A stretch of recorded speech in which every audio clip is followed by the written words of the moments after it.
देहरादून में भारतीय जनता पार्टी के 46वें स्थापना दिवस के अवसर पर कार्यक्रम आयोजित किया गया, जिसमें मुख्यमंत्री पुष्कर सिंह धामी शामिल हुए। इस दौरान उन्होंने सभी कार्यकर्ताओं को स्थापना दिवस की शुभकामना दी और पार्टी के योगदानकर्ताओं को नमन किया। मुख्यमंत्री ने कहा कि पार्टी डॉक्टर श्यामा प्रसाद मुखर्जी के बलिदान और पंडित दीनदयाल उपाध्याय के अंत्योदय के विचार से सिंचित हुई है, जिसे अटल बिहारी वाजपेयी और लालकृष्ण आडवाणी ने पुष्पित किया और आज प्रधानमंत्री नरेंद्र मोदी के नेतृत्व में यह विश्व का सबसे बड़ा राजनीतिक दल बन गया है। कार्यक्रम के दौरान मुख्यमंत्री ने रामनवमी की सभी को शुभकामना दी। भारतीय जनता पार्टी के 46वें स्थापना दिवस पर मैं आप सभी को बधाई देता हूं, शुभकामनाएं देता हूं।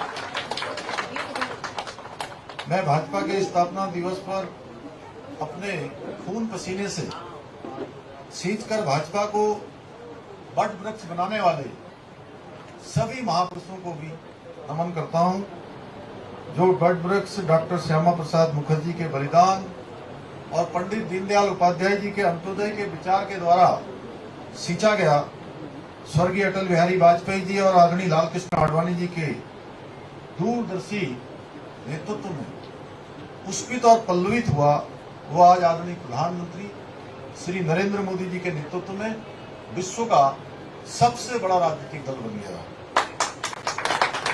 साथियों, आज बड़े सौभाग्य की बात है कि भाजपा के स्थापना दिवस के साथ ही आज विशेष अवसर है, रामनवमी का पर्व है। मैं आप सभी को रामनवमी पर्व की भी बहुत शुभकामनाएं देता हूं और प्रभु श्री राम से सभी प्रदेशवासियों के सुख समृद्धि की कामना करता हूं। ये हम सभी के लिए अत्यंत गर्व की बात है कि 500 वर्षों के लंबे इंतजार के बाद भगवान श्री राम रामनवमी का पर्व अयोध्या में अपने भव्य मंदिर में विराजमान होकर मना रहे हैं। साथियों, आज से 45 वर्ष पूर्व 6 अप्रैल 1980 को भारतीय राजनीति में एक ऐसा दीप प्रज्वलित हुआ जिसने राष्ट्र प्रथम की भावना के साथ देश को एक नई दिशा और वैचारिक मार्गदर्शन देने का काम किया। आज उसी दीप का उजाला पूरे विश्व में फैल चुका है और दिन प्रतिदिन फैलता ही जा रहा है। यदि आज हमारी पार्टी को ये मुकाम हासिल हुआ है तो इसके पीछे हजारों करोड़ों कार्यकर्ताओं का कई दशकों का समर्पण है, त्याग है और विश्वास, और मैं कहूं कि कड़ा परिश्रम है, तो इसमें कोई अतिशयोक्ति नहीं होगी।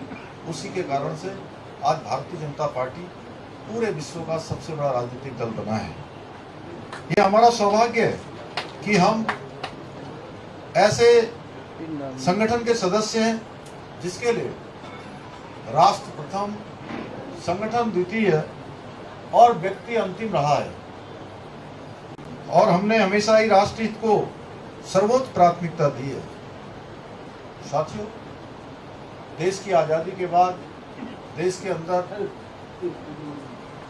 कांग्रेस पार्टी की सरकार बनी, लेकिन वंचितों की रक्षा के लिए सदैव तत्पर रहने वाले स्वर्गीय श्यामा प्रसाद मुखर्जी जी ने अनुभव किया कि कांग्रेस की नीतियों से न केवल लोकतंत्र की सुनहरी किरण देश के अंतिम व्यक्ति तक पहुंच सकती है और न देश में राष्ट्रीय एकता की भावना आ सकती है। इसलिए राष्ट्रीय एकता और अंत्योदय के सिद्धांत को मूल में रखकर आदरणीय श्यामा प्रसाद मुखर्जी, श्रद्धेय दीनदयाल उपाध्याय जी सहित कुछ अन्य स्वयंसेवकों के साथ मिलकर 1951 में जनसंघ की स्थापना की गई। डॉक्टर मुखर्जी कश्मीर को भारत से अलग मानने के खिलाफ थे और धारा 370 के घोर विरोधी थे, और जम्मू कश्मीर को भारत का पूर्ण और अभिन्न अंग बनाने के लिए उन्होंने जोरदार नारा बुलंद किया कि एक देश के अंदर 2 विधान, 2 प्रधान और 2 निशान नहीं चलेंगे। आज हमें गर्व है कि उनके द्वारा बताए गए मार्ग पर चलते हुए आदरणीय प्रधानमंत्री श्री नरेंद्र मोदी जी ने जम्मू कश्मीर से धारा 370 को समाप्त करने जैसा महान कार्य करके दिखाया, जो वास्तव में जिसके लिए देश की आजादी के बाद पूरे जम्मू कश्मीर समेत देश के सभी लोगों की प्रतीक्षा थी। उस प्रतीक्षा को समाप्त करने का काम किसी ने किया तो भारत माँ के लाल नरेंद्र मोदी जी ने किया। राष्ट्र सर्वप्रथम